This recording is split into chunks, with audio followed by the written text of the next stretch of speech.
Plus d'un observateur s'accorde à dire que les dispositions réglementaires actuelles encadrent moins la participation des femmes à la décentralisation.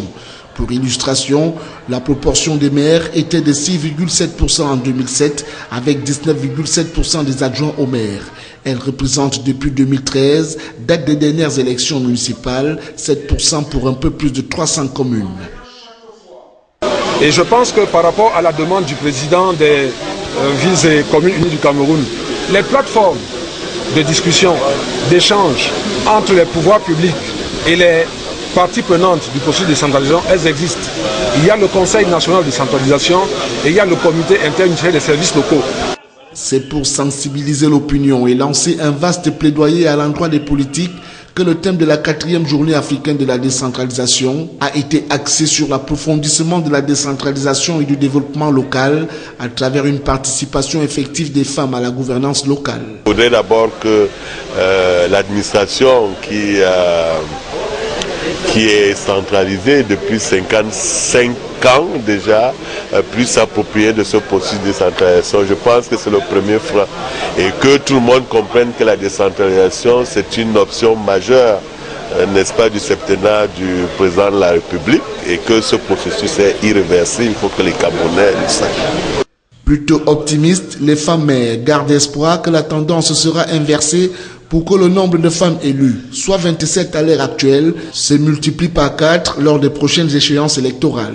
Nous sommes des Amazones, nous nous battons tant à l'intérieur qu'à l'extérieur. Vous voyez les faits qui sont sur le terrain. Nous disons merci d'ailleurs au chef de l'État qui nous a aidés. Et nous pouvons dire que les femmes aujourd'hui se battent corps et âme pour que leur action soit rayonnée, non seulement au Cameroun, mais également à l'international.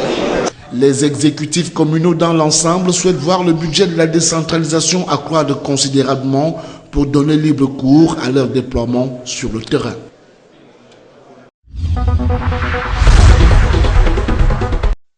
Avec les nouvelles règles de gestion budgétaire mises en place depuis décembre 2007, les programmes jouent un rôle central dans la nouvelle gestion des finances publiques.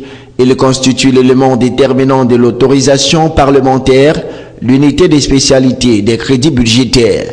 Nous voulons, à travers la session qui commence ce jour, passer en revue évidemment les réalisations, les performances qui ont été enregistrées et aussi surtout proposer des amendements qui vont aider le gouvernement à solidifier, à densifier la cartographie des programmes qui viennent en appui à la réalisation des politiques publiques au niveau des administrations. Ceci étant, le Premier ministre, par un décret signé le 17 août 2015, met en place le comité interministériel d'examen des programmes pour répondre aux exigences de la réforme. Les 3 premières sessions tenues en 2012, 2013, 2014 auront permis d'arrêter la cartographie des 156 programmes inscrits dans les lois de finances pour les exercices 2013, 2014 et 2015. Pour cette 4e session qui ira jusqu'au 21 août 2015, les travaux s'inscrivent dans la logique de la consolidation des acquis, des retours sur l'expérience acquise pendant les 3 années d'exécution du budget programme au Cameroun. Il vise également à déterminer les priorités du gouvernement pour le prochain triennal 2016-2018, notamment l'opérationnalisation du contrôle des gestions dans les administrations publiques.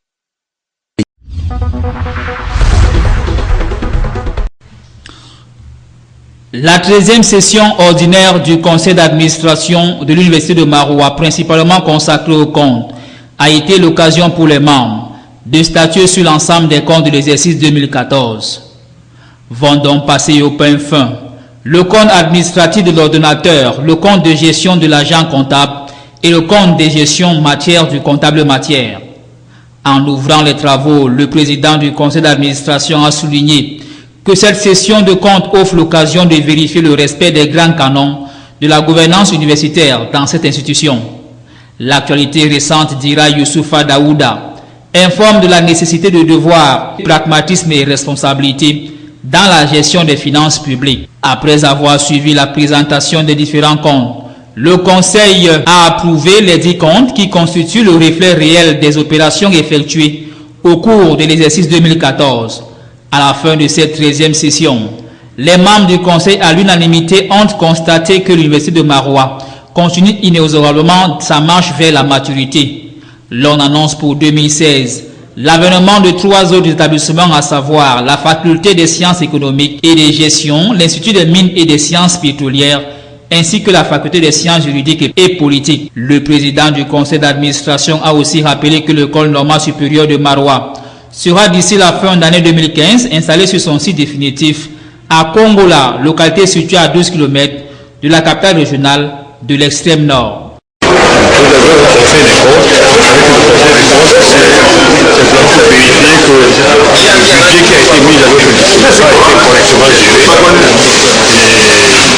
Nous avons tenu aussi une session extraordinaire de conseil pour examiner le collectif budgétaire de l'Institut du pétrole et du gaz. Ce collectif nous a permis, n'est-ce pas, d'intégrer dans le budget et les activités de l'Institut ce qui manquait une CFA. Pour l'année académique 2015-2016, les préinscriptions débuteront le 1er septembre et le début effectif des cours le 1er octobre 2015. Pour la partie de l'université de Ngaoundéré délocalisée à Garoua, capitale régionale du Nord, voilà ce que l'on peut retenir de la réunion tenue par le secrétaire général des services du gouverneur du Nord, Fidel Teyi, assisté de Paul-Henri Ambamzolo, le recteur, accompagné du docteur Steve Thierry Bilunga, doyen intérimaire de la faculté des sciences juridiques et politiques, qui ont fait le déplacement sous haute instruction du ministre des Enseignements supérieurs afin d'apprécier les locaux provisoires qui vont abriter cette institution. Et la rentrée académique, le démarrage effectif des cours au niveau donc de cette faculté des sciences juridiques et politiques délocalisées pourront commencer dès le 1er octobre, dès que nous aurons terminé les quelques petits aménagements nécessaires des locaux qui ont été mis à notre disposition. Pour une cause louable, la réunion de Le Garoua portant sur l'extension d'une partie de l'université de Ngaoundéré dans cette partie du pays est salutaire. Le secrétaire général des services du gouverneur l'a d'ailleurs élevé dans ses propos. Il a exhorté les différentes parties prenantes à s'impliquer dans ce projet afin que le 1er septembre et le 1er octobre, les préinscriptions et inscriptions puissent démarrer. Le délégué de la communauté urbaine de Garoua, à la suite du secrétaire général, a rassuré le recteur de l'adhésion totale de la population au projet. L'université de Garoua, si on peut l'appeler ainsi, pour l'année académique 2015-2016, pourra accueillir plus de 2000 étudiants des 4 coins du Grand Nord, des autres régions et des pays voisins. Après la visite des différents sites, le docteur Steve Thierry Bilunga, doyen intérimaire de la faculté des sciences juridiques et politiques, a édifié sur les filières prêtes pour la nouvelle année académique. Il y a une partie des cours de droit privé, droit de la famille, law of contract, ainsi de suite. Une partie du droit public, c'est-à-dire le droit constitutionnel, les régimes politiques, les institutions administratives, et même la science politique, introduction à la science politique, méthode de sciences sociales et autres. En première année, il faut le relever, il s'agit d'une formation basique qui est transversale.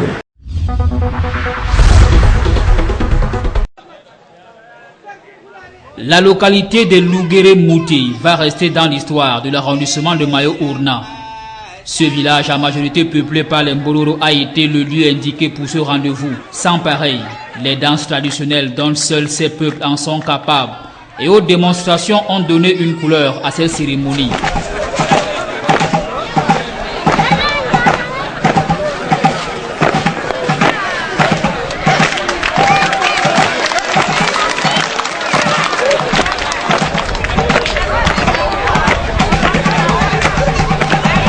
Placé sous le thème Programme pour l'après 2015, garantir santé et bien-être aux populations autochtones, cette journée a mobilisé les autorités administratives de la région. Lors des allocutions, le représentant du gouverneur de la région du Nord, Emmanuel Nkolo Eva, à la suite du maire Ayatou Baka et du représentant de cette communauté, a promis de transmettre fidèlement les attentes de ce peuple en lieu sûr. Il a par ailleurs demandé au peuple en question de se sédentariser afin de bénéficier des différentes aides de l'État, tels l'appui aux associations, la construction des centres de santé, des fourrages, la construction des écoles.